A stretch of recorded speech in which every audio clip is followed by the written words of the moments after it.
안녕하십니까, 주방유튜버 정기섭입니다. 저번에 말씀드렸듯이 이제부터는 이 영업 방법에 대한 이야기를 좀 많이 해보도록 하겠습니다. 이런 저의 노력이 대표님들한테 작은 도움이나마 돼서 모두 한 기관당 무조건 다 100명이 넘는 그런 이제 기관다운 기관이 되도록 좀 바라봅니다. 자, 오늘은 이제 첫 순서로 영업 방법에 대한 첫 순서로 현실 파악이라는 거를 한번 주제를 잡아봤습니다. 이런 말 있죠. 왜 지피지기면 백전백승한다. 예, 맞습니다. 일단 나를 알고 적을 알면 반드시 이긴다, 이런 뜻이죠. 예, 일단 장기간 기간에 현실 나부터 알아야 되잖아요. 나부터. 예, 이제 뭐 적이라고 하긴 뭐하고 어르신에 대한 것도 많이 알아야 되겠지만, 즉 내 고객에 대한 걸 알아야 내가 거기에 맞춰서 서비스를 하니까. 근데 그런 것도 중요하지만 일단 내 자신에 대한 형편, 내 주변에 있는 장기간 기관들은 어떤가 하는 이런 것도 한번 살펴보실 필요가 있어요. 뭐 객관적으로 이 장기간 기간의 지금 현실은 어떨까요? 예, 전체 장기간 기간의 수는 대략 28,515개입니다. 작년 연말쯤의 기준이에요. 그래서 이제 지금 그 통계 나온 거 기준으로 따지면 요 정도가 됩니다. 뭐 요양원, 공생, 뭐 주간보호, 단기보호, 복지용구, 뭐 간호, 방문 다 합쳐서 일단 28,515개의 기관 기호가 나와 있어요. 그러니까 굉장히 어떻게 보면 많죠. 많지만 또 이렇게 뜯어보면 그렇게 또 많지도 않아요. 예, 방문 요양이 가장 많죠. 한 18,000개, 17,000 몇백 개 정도 되더라고요. 그러니까 일단 이렇게 된다는 거. 그 다음에 기관당 그러면 어르신 수는 얼마나 될까요? 어르신 수는 다 합친 전체 그 어르신의 수급자에서 이 기관 수를 나누어 보면 대략 어때요? 한 37명 정도 돼요. 할만하죠, 이 정도면. 예, 40명 정도씩. 근데 그렇지는 않더라고요, 또. 예, 실제 30명이 안 되는, 그러니까 뭐 요양원이든 주간보호든 그 다음에 뭐 방문 요양이든 다 통틀어서 어르신 수가 30명이 안 되는 기간이 전체의 한 60% 정도 되는 거로 알고 있습니다. 예, 굉장히 심각한 거죠. 그러니까 위에는 많은 데가 많고, 예, 밑으로 갈수록 또 적은 데도 많은 거예요.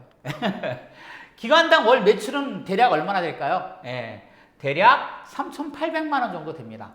예, 이것도 이제 통계 나온 거하고 저희가 재무회계를 하다 보니까 저희 거 이제 자료를 분석도 좀 하고 해서 낸 추사치예요, 이게.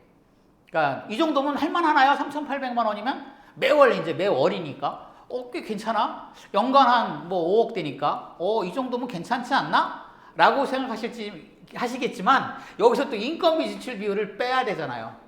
그러니까 이 매입 부분이 너무 커. 예, 이 매출은 이렇다 치더라도. 그래서 그걸 빼고 나면 509만 원이 남아요. 즉 선생님들한테 급여를 준 걸 빼고 나면 509만 원밖에 안 돼요. 그러니까 월 남는 게. 그럼 야, 순수익 500만 원, 510만 원이면 괜찮잖아? 안 괜찮죠. 여기서 이제 뭐 저기 뭐야 임대료 내야지, 전기요금 내야지, 수도요금 내야지, 통신비 내야지, 차량 유지비, 휘발유 내야지, 또 밥은 먹어야 되잖아. 밥 먹어야지. 이런 거 다 빼고 나면 그렇게 남지는 않죠. 물론 이제 요새 경기가 안 좋으니까 괜찮지 않을까? 라고 생각할 수도 있는데, 이거는 어떤 평균치잖아요. 평균치다 보니까 평균에 안 되는 데가 너무 많아요. 아까 얘기했지만 60% 정도 되니까. 10집 중 6집은 이 평균치에 미달이라는 얘기죠. 그 이상만 이렇게 된다는 얘기고. 그러니까 그렇게 썩 좋지는 않다고 저는 보고 있어요. 그래서 장기간 기간은 이 저만의 인식이 아니라 대다수의 이쪽 관계하시는 분들이나 뭐 시군구 계시는 분들도 마찬가지겠지만 구멍가게야 라는 의식 수준이 굉장히 많습니다. 예. 지금은 전부 구멍가게 수준인 거예요. 그러니까 제가 세미나에서도 이런 얘기를 굉장히 많이 하는데 이건 굉장히 어떻게 보면 심각한 얘기고 뭔가 이렇게 변화가 되어야만 되지 않나? 라는 생각을 저는 해봅니다. 자, 그런데도 여기가 그렇게 구멍가게 수준밖에 안 되고 굉장히 열악한 환경에 있는데도 불구하고 대기업은 뭐 자고 일어나면 하나씩 들어서죠. 이쪽에 진출하네 하는 기사들 많이 보셨을 거예요. 그죠? 노인 장기간 보험은 블루오션이야 이런 얘기도 많이 들어보셨을 거고 굉장히 핫하고 좋아요. 왜? 어르신 인구는 계속 늘어날 수밖에 없고 수급자도 계속 늘어날 수밖에 없어요. 예. 노인 이제 1000만 시대가 이제 곧 도래하니까 이제 거의 다 됐다고 저는 알고 있거든요. 통계적으로 지금 보면 어르신이 거의 1000만에 육박하는 걸로 알고 있으니까. 그러니까 대기업도 여기 뭐 돈 될 거 없나? 그래가지고 계속 어때요? 뭐 이렇게 기웃기웃하죠. 예. 대기업만 그런 게 아니라 신규 기관도 계속 늘어나요. 예. 매달 한 500개씩 늘어나는 것 같아, 제가 볼 때는. 정말요. 예. 근데 그만큼 또 어때요? 폐업도 많아요. 이제 이게 참 난해한 거라. 예. 뭔가 돈도 투자를 별로 안 하고, 뭔가 이렇게 오픈만 해놓으면 잘 될 것 같은데, 그래서 이제 오픈을 했는데, 막상 해보면 또 그렇게 돈도 안 되고, 그래서 또 폐업하시는 분들도 굉장히 또 많아요. 이게 시간의 낭비죠. 예, 그렇게 내가 뭐 자본을 까먹진 않았으니까, 이 장기화 기간에서 그렇게 뭐 이제 주간보호나 요양원 이렇게 시설에 투자되는 거 빼고 나면, 사실은 이제 방문요양이나 이런 쪽으로는 그렇게 뭐 자본 투자가 안 되니까, 뭐 돈은 안 까먹었대지만, 이만큼의 시간을 낭비하게 되는 결과가 오지 않을까라는 생각을 많이 하거든요. 시간은 소중한 거니까, 어떻게 보면. 그래서 이렇게 대기업이나 신규 기관도 막 계속 여기를 막 기웃기웃해요. 예. 그러니까 이걸 제가 많이 피부로 느껴요. 저는 이제 이 장기화 기간 재무회계를 해주는 업체다 보니까 계속 그게 보이거든요. 저희도 일정 부분 신규 기관이 계속 들어오지만 반대로 어때요? 폐업도 굉장히 또 많아요. 예. 그러니까 이런 게 굉장히 큰 문제가 아닐까. 그럼 이 장기화 기간은 그냥 한마디로 어때요? 현재 현실이 성공도 굉장히 어렵습니다. 아까 얘기했듯이 일단은 30명 이상의 기관이 되기까지가 굉장히 어려워요. 네, 쉽지 않습니다. 요양원도 그렇고 주간보호도 그렇고 오픈하고 나서 어르신을 채우기에, 그 정원을 채우기가 그렇게 녹록하진 않고요. 지금은요. 불과 한 5년 전에만 해도 주간보호 같은 경우에 한 1000 몇백 개밖에 안 됐었어요. 그런 게 지금은 어때요? 5000개가 넘었죠. 굉장히 어때요? 여기가 많이 늘어나는 그런 추세라서 막상 내가 오픈을 했다고 해서 그것이 막 그렇게 그 생각대로 잘 되어지지는 않습니다. 또 이제 오픈도 굉장히 어려워요. 지정제 때문에. 예, 그런 질문들을 많이 하시는데, 방문요양은 어떠냐? 방문요양도 마찬가지예요. 예, 쉽지 않습니다. 진입하기가. 그렇게 성공도 어렵고, 또 성공했다고 해도, 즉 내가 30명을 넘었다고 해도 그걸 지키기도 녹록하지가 않아요. 아마 운영하시는 분들은 다들 느낄 거예요.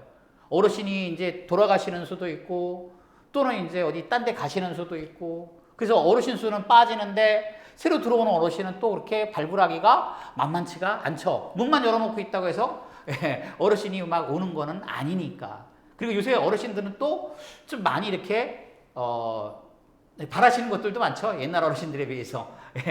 어쨌든 이런 것 때문에 그렇게 쉽지 않은 게 장기화 기간의 현실이라는 얘기예요. 그래서 제가 생각하는 건 이 순서를 좀 바꿔야 된다.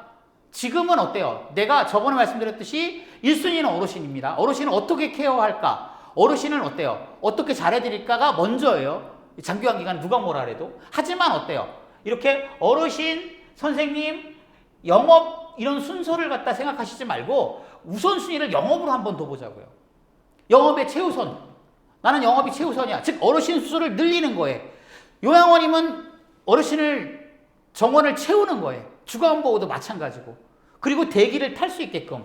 뭐 국가에서 운영하는 뭐 요양원이나 주간보호처럼 우리 요양원이나 주간보호에 들어오는 어르신을 대기를 태울 수 있을 만큼. 예. 그리고 방문요양을 기준으로 한다면 뭐 진짜 한 100명 넘어서 내가 어르신을 다 케어를 못해, 선생님을 못 해줘가지고 이 선생님이 모자라서 어르신 케어를 못 해줄 정도로 이렇게 한번 영업의 최우선을 해보는 건 어떨까? 그 얘기를 하려고 하는 거죠. 그것이 어때요? 생존이고 이 생존 최우선이 되는 거예요.